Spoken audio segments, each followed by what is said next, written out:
ಇವತ್ತಿನ ವಿಡಿಯೋದಲ್ಲಿ English spelling rules ಅಥವಾ ಇಂಗ್ಲೀಷ್ ಪ್ರೊನೌನ್ಸಿಯೇಷನ್ ರೂಲ್ಸ್ ಅಂದರೆ ಇದರಲ್ಲಿ ಇವತ್ತಿನ ವಿಡಿಯೋದಲ್ಲಿ ಇಂಗ್ಲೀಷ್ ಪದಗಳಲ್ಲಿ ಎಸ್ ಯಾವಾಗ ಜ ಅಂತ ಉಚ್ಚಾರ ಆಗುತ್ತೆ ಅನ್ನೋದ್ರ ಬಗ್ಗೆ ನೋಡೋಣ.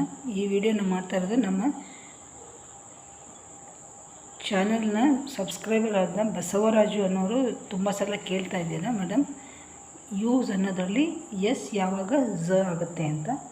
ಸೊ ಅದ್ರ ಬಗ್ಗೆ ಈ ವಿಡಿಯೋನ ಮಾಡ್ತಾಯಿದ್ದೀನಿ. ಹಾಗೆ ಹೊಸದಾಗಿ ನೋಡ್ತಾ ಇದ್ದರೆ ಅಂದರೆ ನಮ್ಮ ವಿಡಿಯೋಗಳನ್ನು ಮೊದಲ ಬಾರಿಗೆ ನೋಡ್ತಾ ಇರೋರಿದ್ದರೆ ನಾನು ಈಗಾಗಲೇ ಪ್ರೊನೌನ್ಸಿಯೇಷನ್ ಇಂಗ್ಲೀಷ್ ಪದಗಳನ್ನು ಹೇಗೆ ಓದುವುದು ಅನ್ನೋದ್ರ ಬಗ್ಗೆ ಈಗಾಗಲೇ ಭಾಳಷ್ಟು ವಿಡಿಯೋಗಳನ್ನು ಮಾಡಿದ್ದೇನೆ. ಇವೆಲ್ಲವೂ ಇದೆಲ್ಲ ಮಾಡಿರೋಂಥ ವಿಡಿಯೋಗಳು. ಹಾಗೆ ಕನ್ನಡದಲ್ಲಿ ಕೂಡ ಭಾಳಷ್ಟು ವಿಡಿಯೋಗಳನ್ನು ಮಾಡಿದ್ದೀನಿ. ಅದು ಅಕ್ಷರಗಳಾಗಲಿ ಕಾಗುಣಿತಗಳಾಗಲಿ ಹಾಗೆ ಪದಗಳು ಹೀಗೆಲ್ಲ ಇದೆ. ಇದಿಷ್ಟು ವಿಡಿಯೋಗಳು ಈಗಾಗಲೇ ಕನ್ನಡ ಮತ್ತು ಇಂಗ್ಲೀಷ್ಗೆ ಸಂಬಂಧಪಟ್ಟಿರುವಂಥ ವಿಡಿಯೋಗಳು. ಇವುಗಳನ್ನು ಈಗಾಗಲೇ ಅಪ್ಲೋಡ್ ಮಾಡಿದ್ದೇನೆ. ಇದೆಲ್ಲವೂ ಹಾಗೆ ಇಂಗ್ಲೀಷ್ನ ಸ್ವರಗಳಾದ A E I O U ಇವುಗಳ ವಿವಿಧ ಉಚ್ಚಾರಗಳ ಬಗ್ಗೆ ಅಂದರೆ ಈ ರೀತಿಯ ವಿಡಿಯೋಗಳನ್ನು ಮಾಡಿದ್ದೇನೆ ಈಗಾಗಲೇ. ಇದು ಎ ಇ ಹಾಗೆ ಎರಡು ಸ್ವರಗಳು ಒಟ್ಟಿಗೆ ಬಂದಾಗ ಹೀಗೆ ಬಹಳಷ್ಟು ವಿಡಿಯೋಗಳಿದೆ. ಹಾಗೆ ಸೈಲೆಂಟ್ ಲೆಟರ್ ವರ್ಡ್ಸ್ ಕೂಡ ಇದೆ. ಆಸಕ್ತಿ ಇರುವವರು ನೋಡಿ. ಈಗ ಇವತ್ತಿನ ವಿಡಿಯೋ ಶುರು ಮಾಡೋಣ. ಇವತ್ತಿನ ವಿಡಿಯೋದಲ್ಲಿ ಎಸ್ನ ಉಚ್ಚಾರ ಝ ಯಾವಾಗ ಆಗುತ್ತೆ ಅಂತ ನೋಡೋಣ. ಮೊದಲನೇ ರೂಲು, ಎಸ್ನ ಯಾವುದೇ ಪದದಲ್ಲಿ ಎಸ್ನ ಅಕ್ಕಪಕ್ಕದಲ್ಲಿ ಎರಡು ಕಡೆ ವೋವಲ್ ಇರಬೇಕು, ಅಂದರೆ ಸ್ವರ ಇರಬೇಕು. ಈಗ ಇಂಗ್ಲೀಷ್ನ ಸ್ವರ ಅಂದರೆ ಏನು ಅಂತ ಮತ್ತೆ ಕೆಲವರಿಗೆ ನಿಮ್ಮಿದಾಗುತ್ತೆ ನೋಡಿ. ಇಂಗ್ಲೀಷ್ನ ಸ್ವರಗಳು A E I O you ಈ 5ರಲ್ಲಿ ಯಾವುದಾದ್ರೂ ಸ್ವರಗಳಾಗ್ಬೋದು. ಅವು ಎಸ್ನ ಈ ಕಡೆ ಮತ್ತು ಈ ಕಡೆ ಎಡಗಡೆ ಬಲಗಡೆ ಎರಡು ಕಡೆ ಇದ್ದರೆ ಆಗ ಅದನ್ನು ಝ ಅಂತ ಉಚ್ಚಾರ ಮಾಡ್ತೀವಿ. ಈಗ ನೋಡಿ, ಇದರಲ್ಲಿ ರೋಸ್ ಅನ್ನೋ ಪದದಲ್ಲಿ ಎಸ್ನ ಎರಡೂ ಕಡೆ ವೋವಲ್ಸ್ ಇದೆ, ಗೊತ್ತಾಯ್ತಲ್ಲ, ಸ್ವರಗಳು. ಆದ್ದರಿಂದ ಇದನ್ನು ರೋಸ್ ಅಂತ ಓದೋದು. ಹಾಗೆ ಇದು RISE ಮತ್ತು ಎಸ್ನ ಐ ಮತ್ತು ಆ ಕಡೆ ಈ ಕಡೆ ಐ ಮತ್ತು ಇದೆ, ಇದನ್ನು ರೈಸ್. ಹಾಗೆ ಇದನ್ನೆಲ್ಲ ಇವು ಎಲ್ಲ ನಿಮಗೆ ಡಿಕ್ಷನರಿನಲ್ಲಿ ಸಿಗುವಂಥ ಪದಗಳು.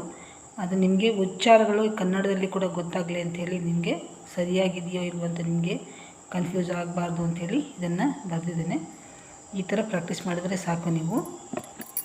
ಹಾಗೆ WISE ವಾಯ್ಸ್ ಮತ್ತು ಎಸ್ನ ಎರಡೂ ಕಡೆ ವವಲ್ ವಾಯ್ಸ್. ನಂತರ ಇದು DESIGN ಡಿಸೈನ್ ಡಿಜೈನ್ ಅಂತದ್ದು ಡಿಸೈನ್. ಹಾಗೆ ಇದು COUSIN ಕಝಿನ್. ನಂತರ ಇದು ಪೊಸಿಷನ್. ಇಲ್ಲಿ PO ಐಗೆ ಇಂಗ್ಲೀಷ್ನಲ್ಲಿ ಕನ್ನಡದಲ್ಲಿ EN ಅಂತ ಉಚ್ಚಾರ ಮಾಡ್ತೀವಿ. ಅದರಿಂದ TION ಯಾವಾಗಲೂ ಶನ್ ಉಚ್ಚಾರ ಕೊಡ್ತೀವಿ. ಹಾಗೆ ಪೊಸಿಷನ್.